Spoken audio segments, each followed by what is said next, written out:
안녕하세요 여러분, 정보 디자이너 세인입니다. 오늘은 제 취미를 소개해 봅니다. 영화관에서 영화 보는 걸 굉장히 좋아하는 편인데 영화 산업에 대해서 이야기가 많더라고요. 그래서 관련된 데이터와 대중적인 영화 이야기를 해보려고 합니다. 제가 평상시에 데이터를 보는 방식들 위주로 소개를 할 건데요.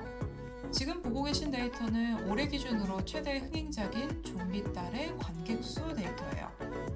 영화진흥위원회 통합전산망에서는 개봉하고 나서 각 일자별로 누적 관객 수들을 확인할 수가 있거든요. 다운로드 받은 데이터에서 관객 수를 뽑아봤습니다. 관객 수가 증가하는 속도들을 비교해보고 싶은데 매 해마다 영화 산업이 위기라고 이야기를 하다 보니 그럼 같은 영화들, 그러니까 작년, 재작년 혹은 역대급으로 많은 관객들이 들었던 영화들의 관객 수를 처음에 개봉했을 때부터 10일까지의 기준으로 한번 잡아봤습니다. 10일 기준으로 잡은 이유는 한국 영화의 흥행 여부가 보통 개봉하고 7일에서 10일 정도에 갈린다고 하더라고요. 그래서 같은 기간 동안 영화 관객 수가 얼마나 빨리 늘어나고 있는지를 한번 보려고 했고요. 2025년 기준으로는 좀비 딸과 야당 두 가지의 한국 영화가 흥행을 했다고 평가를 받고 있어요. 개봉하고 나서 특정 기간까지의 관객 수가 얼마나 늘어나는지 속도를 비교하는 컨텐츠들은 많이 없는 것 같아서 제가 한번 가져와 봤습니다. 좀비 딸의 10일간의 누적 영화 관객 수를 꺾은 선 그래프로 잡았고요. 제일 끝 지점의 누적 관객 수만 조금 큰 표식으로 그려뒀어요. 이런 데이터는 모든 데이터 레이블을 숫자로 비교하는 것보다 꺾은 선 그래프 자체의 기울기로 판단하는 게 더 유용할 것 같아서 데이터 레이블도 제일 마지막 지점으로 남겨뒀습니다. 보시는 것처럼 영화별 관객 수의 증가세가 다른 걸 확인할 수 있고요. 2024년에 1000만 관객을 돌파했던 파묘의 경우는 9일과 10일 사이의 관객 수의 증가세가 굉장히 가팔라진 것도 볼 수 있습니다. 그런데 다른 영화들 중에서도 2014년 명량은 거의 10일 때쯤에 9천만을 향해서 달려가고 있는 상황이었어요.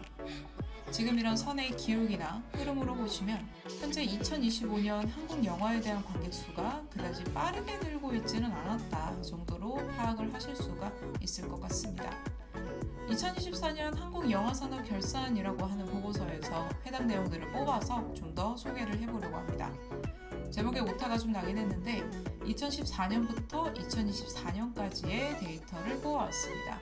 극장 매출액과 관객수, 제작 편수를 한번 보는 건데요. 원본 보고서에서는 2015년부터 2024년까지의 데이터가 있었는데 2014년 데이터를 추가한 이유는 2014년에 영화 중 관람객 수가 역대 최고였던 영화가 있어서 그렇습니다.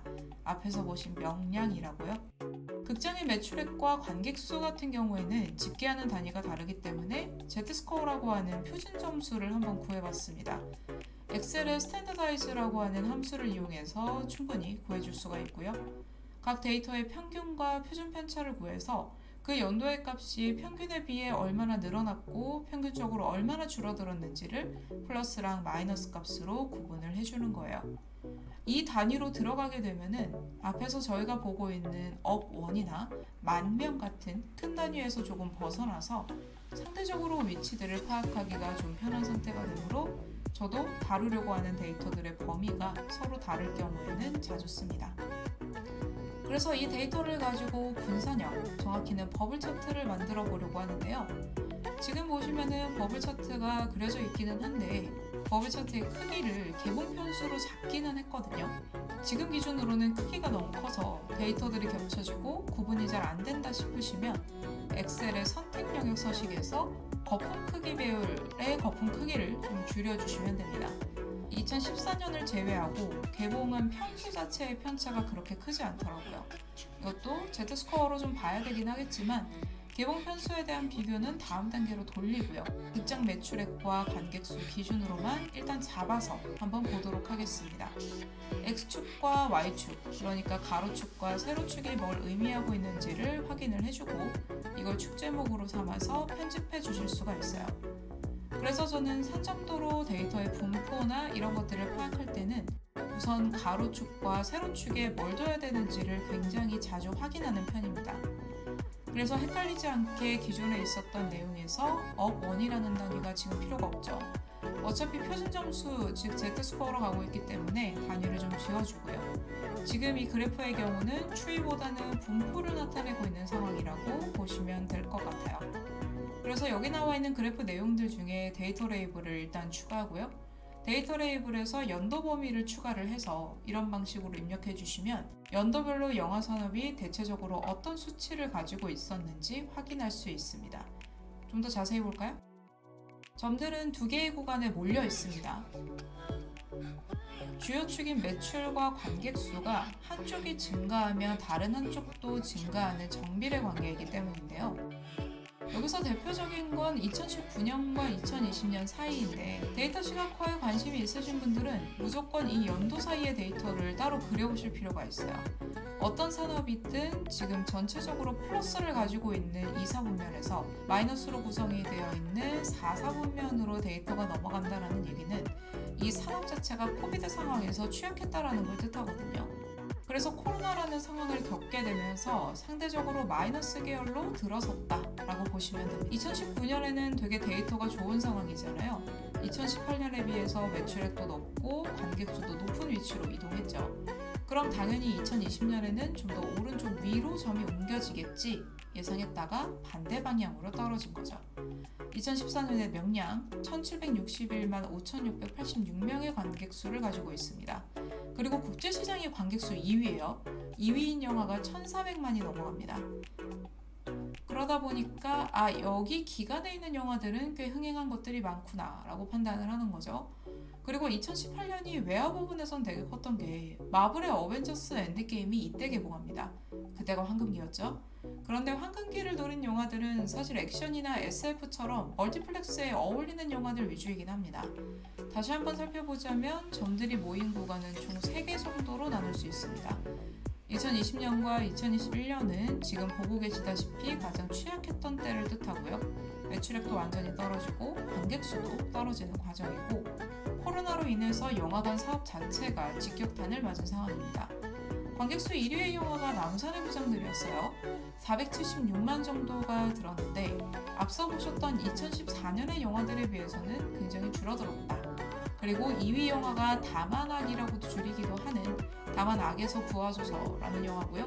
436만 정도가 들었고 영화 자체가 관객수의 차이는 크게 없습니다. 이 두 영화를 가지고 끌어나갔다라고 보시면 됩니다. 2021년도 한번 볼까요? 1위가 스파이더맨 노웨이 홈이라고 하는 되게 흥행을 많이 했던 영화고 755만 1990명 정도의 관객수가 들었습니다. 근데 이거 좀 흥미로운 게 2위 영화가 모가디슈거든요? 근데 관객수가 361만이에요. 그러니까 1위와 2위의 차이가 상당히 크게 났던 영화였기 때문에 오히려 외화보다는 국내 영화가 굉장히 힘들었던 시기라고 볼 수가 있고 이게 전체적인 영화 산업에 좀 위기를 끼쳤다라고 볼 수도 있겠죠. 자, 그럼 두 번째 그룹 넘어갈까요? 점들이 가운데에 가까워질수록 점차 평균에 가까워진다라는 이야기입니다. 즉, 조금씩 회복하고 있다는 말이고요. 2022년도에 범죄도시2가 개봉하는데 1편은 19금 영화였어요. 그런 것 치고는 많이 관람했다 수준이라면 이게 1269만 대로 올라갑니다. 그리고 2023년 11월이 서울의 봄 1412만 정도, 2024년 2월에 파묘가 개봉합니다. 1191만 4천 정도의 관객 수가 생기게 되면서 이렇게 좀 회복을 하나 싶기도 하죠. 제가 이 두 영화의 개봉월을 왜 이렇게 기억을 하냐면 여기서부터 시즌과 상관없이 영화 자체가 흥행하는 호흡들이 조금씩 달라지기 시작했어요. 아마 영화 관계자분들은 가장 베스트가 조금 더 플러스에 속하는 첫 번째 원으로 움직이는 게 베스트가 아닐까라고 생각을 하고 그렇게 되지 않더라도 조금 더 평균에 가까워지는 두 번째 원의 위치 정도로 매출액이나 극장 관객 수가 늘어날 걸 항상 기대를 하고 계시겠죠. 문제는 지금 언론이나 저희 초반에 살펴봤던 관객 수의 증가 속도 이런 것들을 살펴봤을 때 왼쪽 아래로 더 내려갈 확률도 적지 않습니다. 그래서 내년에도 관련된 보고서가 나오면 좀 봐야 되겠지만, 왜냐하면 지금 기준으로 2025년 10월이죠. 그런데 여기에서 최대 관객 수가 500만 언저리에 들어가고 있다는 거는 좀 아쉬운 부분이긴 해요. 그런데 데이터 자체에 아쉬운 부분도 있어요. 정확히는 데이터 수집과 관련된 이야기인데, 전체적으로 기준점이 매출액이냐 관객 수냐 이 두 가지잖아요. 그러다 보니까 이 두 가지가 많이 들어갈 수밖에 없는 멀티플렉스를 이용하거나 거대 자본이 들어가는 영화들에게만 좀 유리한 산포도가 될 수가 있는 거죠. 이 내용을 조사를 하다가 요거는 꼭 넣어야 되겠다 싶어서 추가를 해봤는데, 관람 요금에 대한 이야기 저희가 굉장히 많이 하고 많이 듣고 있죠. 올해는 그것과 관련해서 정부 쿠폰까지 나와서 되게 이야기가 많이 나왔던 걸로 보고 있는데, 저도 살짝 얹어보겠습니다. 보고서에 나온 1인당 평균 관람 요금을 그래프로 바꿔봤거든요. 떨어지고 있어요. 2022년부터 2024년까지 점차 평균 요금이 내려가고 있는 상황이에요. 평균 요금은 전체 매출액을 전체 관객 수로 나누는 방식입니다. 근데 사실 요금의 차이가 너무 많아졌거든요. 조조, 주말, 평일, 객석별, 특별관별 이런 내용들도 기준에 따라서 얼마든지 달라지고요. 그리고 통신사 할인이나 아니면 쿠폰 할인의 경우에도 지금 이 데이터에서는 적용이 되어 있지 않은데, 문제는 이게 보고서에 공식적으로 나와 있는 데이터라는 얘기입니다. 그러면 어떤 분들은 이 평균 관람 요금을 가지고도 요금을 더 낮추지 않아도 된다라는 의견을 주장할 수도 있게 되는 거죠. 데이터라는 게 그렇습니다. 영화 기준으로 보면 이런 사례도 있어요. 범죄도시 2편의 경우는 평균 관람료가 1,344원이고요. 범죄도시 4편의 경우는 평균 관람료가 9,567원이에요. 초반에 할인 프로모션이 많이 들어갔다고 보는 결과고요. 영화 자체의 요금도 얼마든지 달라질 수가 있는 상황이라는 걸 볼 수가 있습니다. 즉 객관성 유지가 좀 어렵습니다. 항상 두 가지의 문제예요. 영화 티켓값이 문제가 돼서 영화 산업에 위기가 오는 거냐, 재밌는 영화나 콘텐츠 자체가 부재하기 때문에 그 영화 산업에 위기가 오는 거냐, 이 두 가지는 계속 싸우고 있더라고요. 그리고 데이터도 어떤 것이 옳다 그르다의 판단을 내리지는 않습니다. 다만 약간의 추측은 할 수 있어요. 일단 영화관 입장에서는 영화를 대상으로 하는 공간이 안 될 가능성이 좀 더 높아요. 그리고 영화 제작사 입장에서는 어떻게 바뀔 것 같냐? 저는 사실 안 바뀔 것 같긴 합니다. 그래서 조금 더 재미있는 영화나 아니면 정말 사업으로 접근했을 때 제작비를 낮추는 방향도 고려를 해볼 수 있지 않을까라는 추측을 해요. 여러 가지 기술적인 도전들도 많이 시도되고 있는 상황이고, 근데 가장 아쉬운 건 사실 각본이나 구성이 약한 영화들이 꽤 많이 차지하고 있다는 거죠. 흔히 말하는 재미없는 영화라든지, 그리고 영화를 하나도 모르고 영화 산업에 대한 관심도 없지만 영화관에서 영화 보는 걸 좋아하는 소비자 입장에서는 사실 그래요. 보고 싶은 영화를 막차나 일찍 일어날 걱정 없이 좀 보고 싶습니다. 더 걱정적인 부분은 영화관에서의 경험이 점점 좀 불쾌해지고 있습니다. 인건비를 줄이는 노력을 하시다 보니까 영화관에서의 청소 상황이라든지 안전 문제들이 슬슬 눈에 띄고 있는 상황이어서 이 부분은 좀 고려를 하시거나 개선해 주셨으면 합니다. 영화 티켓 값도 굉장히 높아지고 있는 상황에서 이런 서비스 받는 건 좀 아쉽잖아요? 영상 시청해 주셔서 감사드립니다. 도움되셨다면 좋아요나 구독 버튼으로 알려주시거나 정보 디자이너 센으로 검색하셔서 데이터 시각과 관련한 정보도 받아가시길 바랍니다. 알림 버튼도 환영이고요. 댓글로 궁금한 부분 남겨주시면 언제든 답변 드리겠습니다. 감사합니다. 편안한 하루 되세요.